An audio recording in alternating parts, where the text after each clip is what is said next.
Hello, welcome to this edition of GoTo Biz Pro's Resources and Peers. We're with Carrie Jeske. She's going to talk to us about licensing a product today. And we have been doing, the Innovation Center has been doing this GoTo Biz Pros and Peers series for about 4 months, and we do one about once every week or 5 days. It's been really fascinating because we really look at the Kansas City market, especially for entrepreneurs and startup and growing small business. And oh, hey, happy National Small Business Week! Yay! Yay! Kansas City's on fire. That's right, we We're are. doing great. But we started this series because there's so many amazing resources out there, not only from the entrepreneur's perspective and the professionals who serve the entrepreneur and the resources and the ecosystem around. Yeah. There's so many good resources out there, and there's still so many people that say, where do I go? Last year, for example, we had like around 600 calls of where do I go? And so we wanted to introduce our network to the public and to Kansas City to say, hey, here's some terrific places. So we started the GoTo Biz Pro series. We're excited today because we're talking about licensing products. A lot of times, and we were talking about this before we started, a lot of times we are in the business of growing businesses. Right. And we think of that as the whole, I've got a product, I'm going to build it, I'm going to prototype it, I'm going to take it to market, I'm going to then become an owner of a company that manages people and manages the operations behind that business, that application, whatever that is.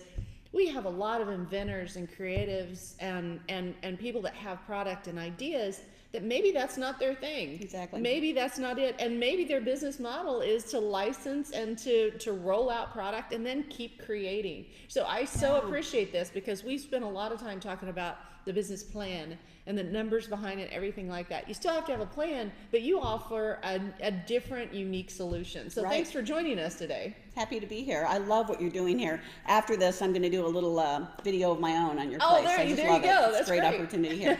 And what you were saying about licensing is, especially in the universities, there's great new venture pitch competitions going on, but a lot of times within the scope of a class, people can't really take that to the next level, or maybe they don't really want to for a class. Right. This is an opportunity for legitimate product innovation to get licensed and on the market within the span of a class. So if you're an entrepreneur and you're looking to invent and you're not in a class, you're an adult, you're out in the world ready to invent something, this is a way that you can actually earn money on an invention, see it into the market, and not have to risk all the capital and all the time that most people do, especially since the majority of products fail. That's the reality. No matter what segment you're in, it's very difficult to get a winning product. So if you've got one, better to get it in the hands of people already prepared to get it into the store, and then you sit back and get a check in the mail, live a great life. So what is licensing? Because I think that's a core question of, okay, I've got this product.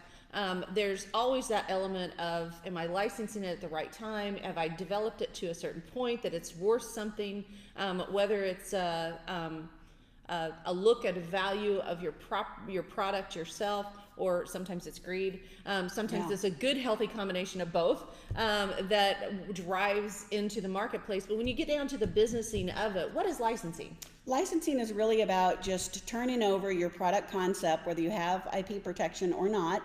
And as seen on TV, we can take it without patent protection. So if you have a product concept and you've turned it into a prototype, a 3D representation of some type, it can be a concept, it can be a $5 prototype, but the farther along you take it, the higher quality the prototype, the better we can move, the faster and the more opportunity there is. But basically it's turning that opportunity over to a company already positioned to make the product, do the market testing, get it on the stores of Walmart, CVS, Walgreens, Bed Bath Beyond, everywhere in a much shorter amount of time because all of that path has already been done. So that's licensing, which is different than you deciding I'm going to make my money through making the product and then selling the product into Walmart myself, and then you're going to make the profit from your cost of goods less your expenses. Which most people, most people patent and then they buy what I call a garage full of them. They get to China or overseas or manufacture.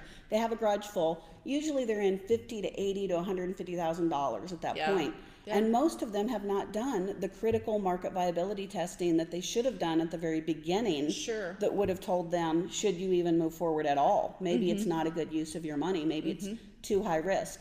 With us, you're licensing it from the beginning, so you don't have all that financial capital risk.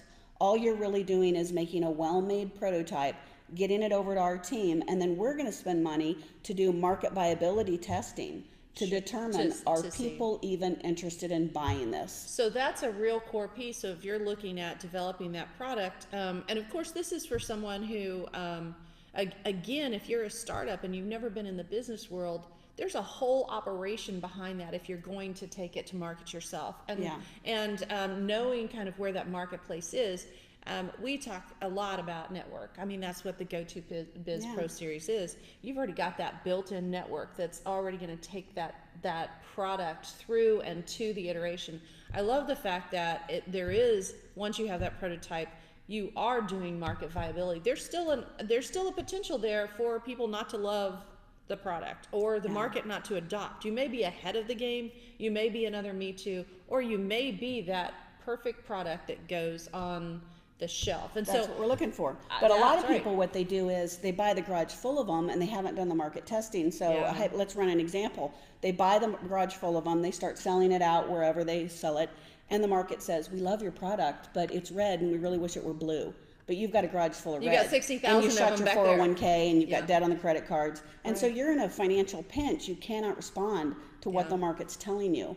So a lot of people do have great ideas, really good products, but they didn't tweak the product enough early on. They didn't have the ability. And that's one nice thing about the As Seen on TV shelf space. It's been around since I think the 1980s. It's a section of space in the store, like hardware, sporting goods. This is As Seen on TV. Just go in and you'll look, and it's kind of like a section of product on the store. Sure.